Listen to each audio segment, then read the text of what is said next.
Today I'm going to read chapter 4 from Aliens Ate My Homework. I have two questions that I posed on my chalkboard, but I'm going to focus on just the first one for right now. The second question we will look at after I read the chapter. So the first question, Rod faces many challenges. Describe at least two challenges Rod faces and tell how he tries to overcome them. And you can use chapters 1 through 4 to think about that, because he does face many challenges over the course from the beginning of the story. So think about that. Chapter 4, in which I become an interstellar criminal.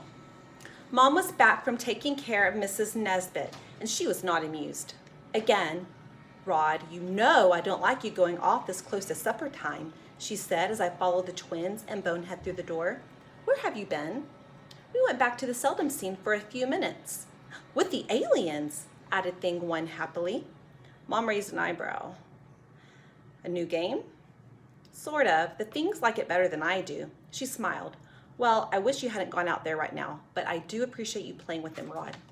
I felt pretty guilty until I realized that even though I hadn't really been playing with the twins, if it hadn't been for me, the two of them might have tried playing with the ship, in which case Gracker might have melted them or something. So I had probably saved their lives. Where did you get that spaceship anyway? Asked Mom, noticing what I was carrying. Since I can't lie, it's not easy for me to answer a question like this. I thought fast.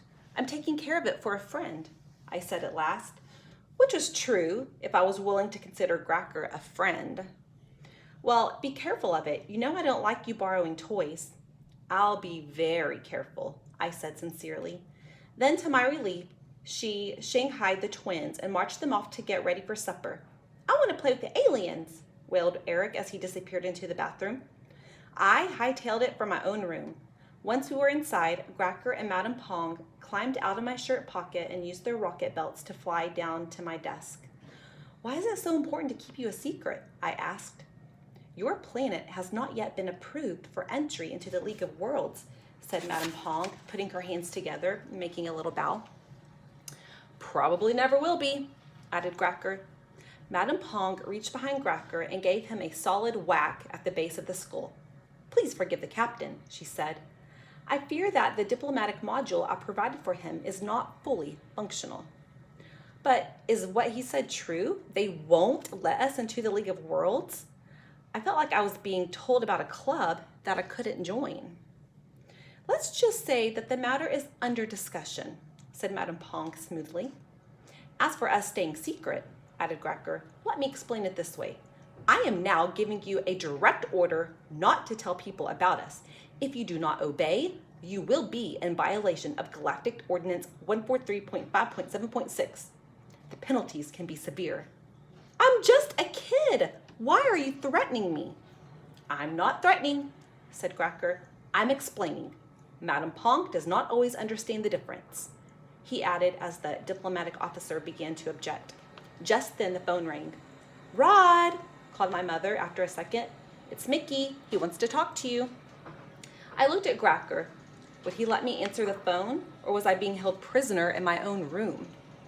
Better answer it, said Madame Pong, without giving Gracker a chance to forbid me. I went out into the hall, which meant that I could talk without the aliens hearing me. Hey, Rod, said Mickey. Is it okay if I come over? It might be better if I come over to your place. How come? This isn't a good time. That was all Mickey needed to know. Sometimes it wasn't a good time at my house. Sometimes it wasn't a good time at his house. We knew I'd fill him in later if I wanted to. I'll check with my mom, he said. While Mickey was checking with his mom, I checked with mine. Not until after supper, she said, which was pretty much what I expected. I thought about checking with Gracker too, but decided against it. I wasn't going to let him run my life anymore than I had to. I would just lock the twins out of the room so they couldn't cause any trouble and leave the aliens to fix their ship. You might wonder why I was going over to Mickey's instead of staying to talk to the aliens. The answer was simple. If I didn't tell someone about this, I thought I would explode. Supper was Mom's famous tuna noodle casserole, which I actually like, strange as that might sound. Even so, I ate as quickly as I could without getting yelled at. When I was done eating, I went to my room and locked it from the outside. Mom had bought me a lock after the third time the twins had had playtime in my room while I was at school. I didn't tell the aliens where I was going.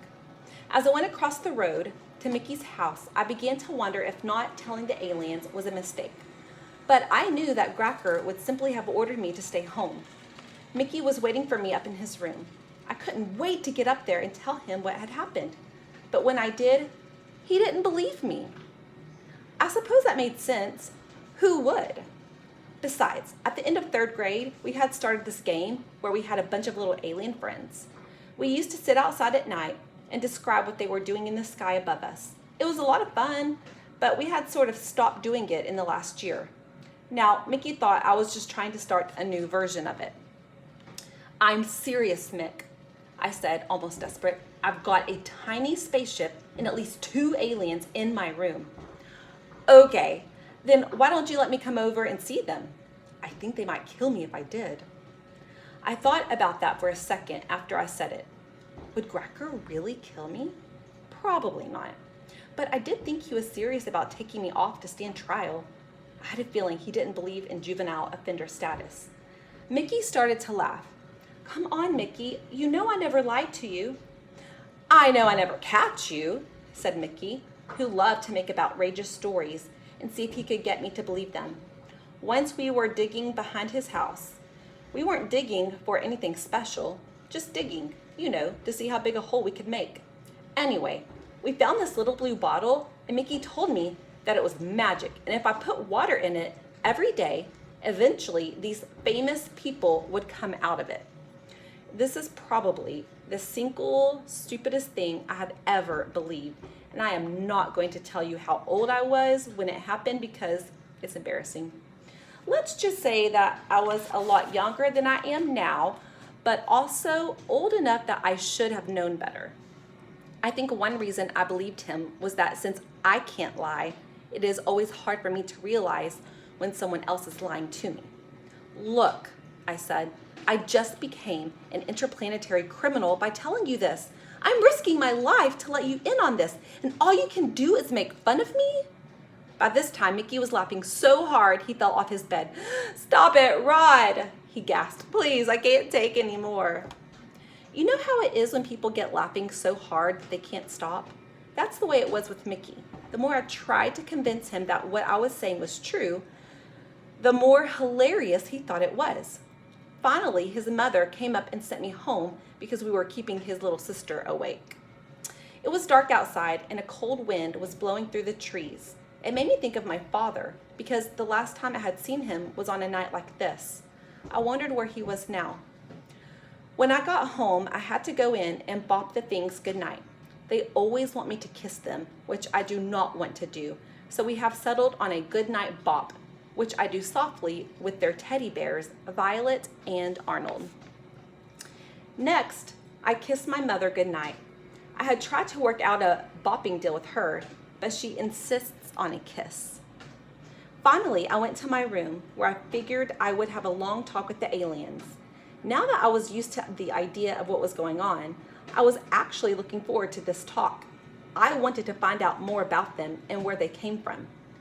That was before I walked in through the door and discovered the disaster they had created.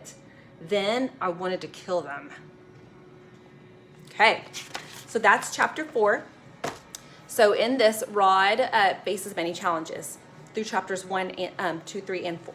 So I want you to dojo me your response of at least 2 challenges Rod faces, and then what does he do to overcome those challenges? Now the second question, have you ever had a big secret you couldn't keep? Do you think it was a good or bad idea for Rod to tell Mickey about the aliens? Why or why not? So this is just your opinion, and you don't have to share, if you have had a big secret, you don't have to share what that secret is, but maybe you can relate to that and make that connection with Rod, like, oh yeah, I've done that before, where I had to tell somebody and I couldn't hold it in. So maybe you can make that personal connection. And then Do you think it was a good or bad idea for Rod to tell Mickey about the aliens? Why or why not? So again, this is your opinion. There's no right or wrong answer, but you can use some text evidence to say, I think he should have because, or I think he should not have because. Okay? Join me tomorrow for chapter 5. Thank you.